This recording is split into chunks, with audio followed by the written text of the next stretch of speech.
আসসালামু আলাইকুম, স্বাগত জানাচ্ছি রাস নিউজে। আপনাদের সঙ্গে আছি আমি আরজে নীরব আহমেদ। আজ জানাবো বাংলাদেশ ও আন্তর্জাতিক গণমাধ্যমের আলোচিত খবর ও বিশ্লেষণ নিয়ে। এখন শুনবেন বাংলাদেশ সংবাদ শিরোনাম। মূল্যবৃদ্ধির পর জ্বালানি তেলের সরবরাহ বাড়াচ্ছে বিপিসি। লক্ষ্মীপুরে 24 ড্রাম অবৈধ ডিজেল উদ্ধার, গ্রেপ্তার একজন। এসএসসি পরীক্ষার্থীদের সাফল্য কামনা করলেন বিরোধী দলীয় নেতা ডক্টর শফিকুর রহমান।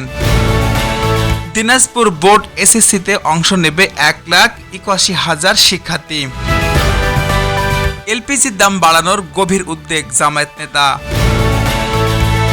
ইমামের মেয়ে অপহরণ, ভুক্তভোগী উদ্ধার, 7 জন গ্রেপ্তার, ওসি প্রত্যাহারের দাবি। এনসিপিতে গুরুত্বপূর্ণ পদ পেলেন জুনাইদ, রাফে, সালমান সহ নতুন নেতারা। বরিশাল বিশ্ববিদ্যালয় শিক্ষকের অপহরণ, অনশন। বরিশাল বিশ্ববিদ্যালয় শিক্ষকের আমরণ অনশন, ছাত্রদের সড়ক অবরোধ। চাঁদাবাজি ও সন্ত্রাসীদের বিরুদ্ধে বিকল্প শক্তি গড়তে হবে, নাহিদ ইসলাম। এই ছিল বাংলাদেশ সংবাদ শিরোনাম। এখন শুনবেন আন্তর্জাতিক সংবাদ শিরোনাম। ইরান স্বীকার করল যুক্তরাষ্ট্র জাহাজ জব্দ করেছে, পাল্টা জবাবের হুঁশিয়ারি। হরমুজ প্রণালীতে ইরানি জাহাজ আটকের দাবি ট্রাম্পের। ইরানের অবকাঠামোয় হামলার হুমকি, যুদ্ধ অপরাধ, কেনেথ রথ। হরমুজ প্রণালীর নিরাপত্তা বিনা মূল্যে নয়, ইরানের ভাইস প্রেসিডেন্ট। হরমুজ প্রণালীর পুরোপুরি খুলে দিলে ইরান তেল সংকট কমার আশা। ইসরায়েল লেবানন যুদ্ধবিরতি কার্যকর, হিজবুল্লাহ বাদ রেখে চুক্তি। পাকিস্তানে যুক্তরাষ্ট্র ইরান দ্বিতীয় দফা শান্তি আলোচনা শুরু। যুক্তরাষ্ট্রে বন্দুক হামলায় 8 শিশুসহ নিহত 9 জন। হাঙ্গেরিতে 16 বছর পর ভিক্টর। হাঙ্গেরিতে 16 বছর পর ভিক্টর অরবানের পতন, নতুন প্রধানমন্ত্রী পিটার মাগরার। এই ছিল সংবাদ শিরোনাম। এখন শুনবেন বিস্তারিত। মূল্যবৃদ্ধির পর জ্বালানি তেলের সরবরাহ বাড়াচ্ছে বিপিসি।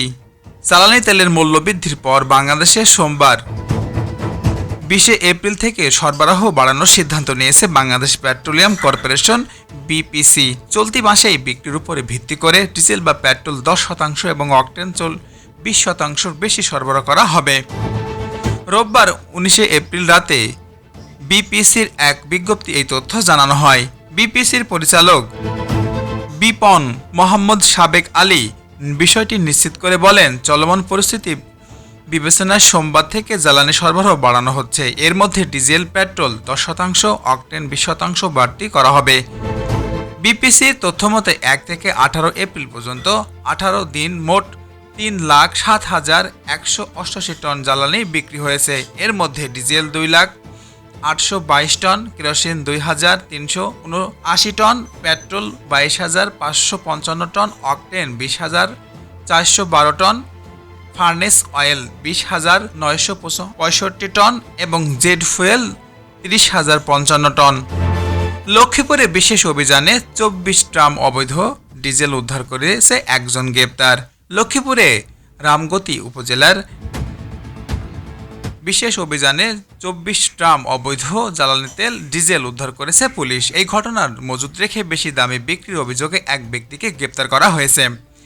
রোববার 19 এপ্রিল গোপন সংবাদের ভিত্তিতে পুলিশ একটি বিশেষ টিম উপজেলার চর গাজী ইউনিয়নের ব্রিজ ঘাট এলাকায় অভিযান চালায়। এই সময় বিভিন্ন স্থান থেকে অবৈধ মজুদ উদ্ধার করা হয়। 4,800 লিটার ডিজেল উদ্ধার করা হয়েছে। উদ্ধারকৃত তেলের আনুমানিক মূল্য প্রায় 5,52,000 টাকা। এসএসসি বা সমমানের পরীক্ষার্থীদের সাফল্য কামনার বিরোধী দলের নেতার আহ্বান।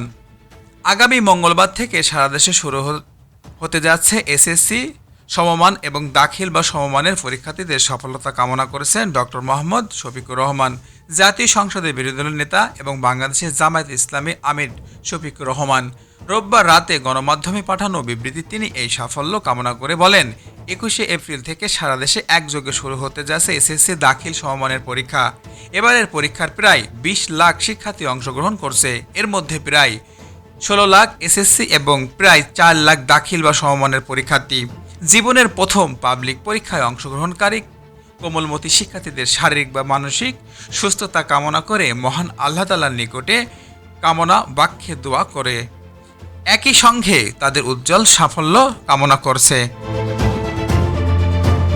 দিনাজপুর বোর্ডের এসএসসি পরীক্ষার্থীর অংশ নেবে 1,81,000 শিক্ষার্থী। এলপিজির দাম বাড়ানোর জামায়াতের উদ্যোগ। বাংলাদেশের এনার্জি রেগুলেটরি কমিশন কর্তৃক হঠাৎ করে ভোক্তা পর্যায়ে এলপিজির মূল্য বৃদ্ধির সিদ্ধান্ত গভীর উদ্বেগ প্রকাশ করে বাংলাদেশের জামায়াতের ইসলামী রোববার গণমাধ্যমে পাঠানো এক বিবৃতি দলটির সেক্রেটারি জেনারেল মিয়া গোলাম পরওয়ার এই উদ্বেগ প্রকাশ করেন। বিবৃতিতে তিনি বলেন, 19 এপ্রিল বিকেল বাংলাদেশে এনার্জি রেগুলেটরি কমিশন ভোক্তা পর্যায়ে 12 কেজি এলপিজি সিলিন্ডারের দাম লাফে 212 টাকা বৃদ্ধি করে 1940 টাকা নির্ধারণ করেছে। এই ধরনের মূল্যবৃদ্ধি সাধারণ মানুষের উপরে বড় ধরনের চাপ সৃষ্টি করবে। ইমামের মেয়ে অপহরণ প্রেম বলে ধামাচাপার অভিযোগে ওসিকে প্রত্যাহারের দাবি জানিয়েছে। গাজীপুরের শ্রীপুরে আলোচিত এক মাদ্রাসা ছাত্রী অপহরণের ঘটনায় ভুক্তভোগী উদ্ধার করেছে পুলিশ এবং এই ঘটনায় 7 জনকে গ্রেপ্তার করা হয়েছে। তবে মামলার প্রধান আসামি এখনও পলাতক থাকায় ক্ষোভ প্রকাশ করেছেন ভুক্তভোগীর পরিবার। স্থানীয়রা একই সঙ্গে ঘটনার শুরু থেকে পুলিশের ভূমিকা নিয়ে প্রশ্ন তুলে সংশ্লিষ্ট থানার ওসির প্রত্যাহারের দাবি জানানো হয়েছে। জাহাজ জব্দের ঘটনার শিকার ইরানের পাল্টা জবাবের হুঁশিয়ারি। উসমান সাগরে ইরানি বাণিজ্য জাহাজে যুক্তরাষ্ট্র হামলা ও জব্দের ঘটনা স্বীকার করেছে ইরান।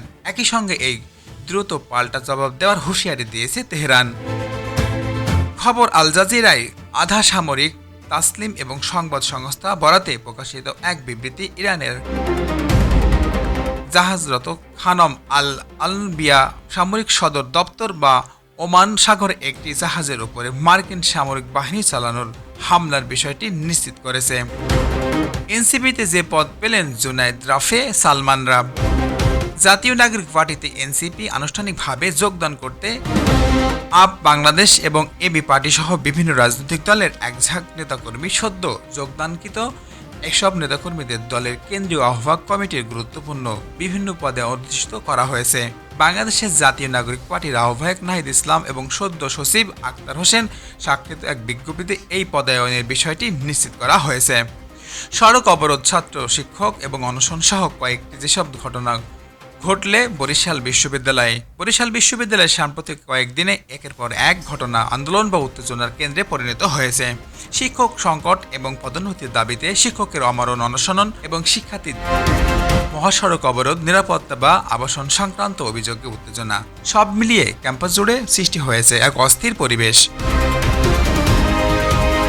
বরিশাল বিশ্ববিদ্যালয়ের ববি শিক্ষক সংকট বা পদোন্নতির কার্যক্রম দ্রুত সমন্বয়ের মধ্যে সমাধান করার জন্য উপাচার্যের কার্যালয়ের সামনে 19 এপ্রিল সন্ধ্যায় 7টার দিকে আমরণ অনশন বসেছে মৃত্তিকা বা পানি পরিবেশ বিভাগের সহযোগী অধ্যাপক চেয়ারম্যান মোহাম্মদ জালালউদ্দিন। এ সময় বিশ্ববিদ্যালয়ের সাধারণ শিক্ষকগণ একত্রতা প্রকাশ করে এই অবস্থান নেন। সেখানে চাঁদাবাজি বা সন্ত্রাসের বিরুদ্ধে বিকল্প শক্তি গড়তে হবে। জাতীয় নাগরিক পার্টির আহ্বায়ক এবং সংসদ সদস্য নাহিদ ইসলাম বলেছেন, তরুণদের শক্তিশালী করতে বিকল্প দল এখন বাংলাদেশে নেই, তাই বিকল্প শক্তি আমাদের গড়তে হবে। আমরা যেভাবে দেশকে চেয়েছিলাম সেভাবে হয়নি। রোববার দুপুরে বাংলা মোটর দলটির পার্টি অফিসে বিভিন্ন দল থেকে এনসিপিতে যোগদান সহ সার্বিক বিষয়ে সংবাদ সম্মেলন তিনি কথা বলেন। হরমুজ প্রণালীতে ইরানি জাহাজ আটকের দাবি ট্রাম্পের। হরমুজ প্রণালীতে যুক্তরাষ্ট্রের অবরোধ ভেঙে যাওয়ার চেষ্টা করা একটি ইরানি পতাকাবাহী জাহাজকে আটক করা হয়েছে বলে দাবি করেছেন মার্কিন প্রেসিডেন্ট ডোনাল্ড ট্রাম্প। খবর আল জাজিরার সামাজিক যোগাযোগ মাধ্যমে ট্রুথ সোশ্যাল মিডিয়ার এক পোস্টে ট্রাম্প বলেন, যুক্তরাষ্ট্রের নৌবাহিনীর গাইডেড মিসাইল ডেসপেয়ার আটকে দেয়। জাহাজটি থামার জন্য সতর্ক করা হলেও ইরানিরা তা উপেক্ষা করে তা দাবি করেন তিনি। ইরানের অবকাঠামোতে হামলার হুমকি, যুদ্ধাপরাধ কেনেথ রদ। মার্কিন প্রেসিডেন্ট ডোনাল্ড ট্রাম্প আবারও হুমকি দিয়েছে যে কোনো চুক্তি না হলে তিনি ইরানের বিদ্যুৎ কেন্দ্র বা সেতু হামলা চালাবেন। আর এমনটি যদি সত্যি ঘটে তবে যুদ্ধ অপরাধ বলে মন্তব্য করেছেন শামিল হিউম্যান রাইটস ওয়াচের সাবেক কেনেথ রদ। বিবিসিকে দেওয়া এক সাক্ষাৎকারে রদ বলেন, এবারে সহজ করে বললে ট্রাম্প ব্যাপক যুদ্ধাপরাধের হুমকি দিচ্ছে। হরমুজ প্রণালীর নিরাপত্তা বিনামূল্যে নয়, ইরানের ভাইস প্রেসিডেন্ট। হরমুজ প্রণালীর নিরাপত্তা বিনামূল্যে পাওয়া যাবে না বলে মন্তব্য করেছেন ইরানের প্রথম ভাইস প্রেসিডেন্ট মোহাম্মদ রেজা আরেফ। খবর আল জাজিরার সামাজিক যোগাযোগ মাধ্যমের এক দেওয়া এক পোস্টে তিনি বলেন, ইরানের তেল রপ্তানি সীমিত করে অন্যদের জন্য বিনামূল্যে নিরাপত্তা আশা করা যায় না। এই ছিল সংবাদ শিরোনাম ও বিস্তারিত। নেক্সট কোনো এপিসোডে আপনাদের মাঝে আমি আরজি নীরব আহমেদ উপস্থিত হব। ততক্ষণ পর্যন্ত আপডেটে থাকুন আর আমাদের চ্যানেলটি সাবস্ক্রাইব করে পাশে থাকুন। Thanks for watching.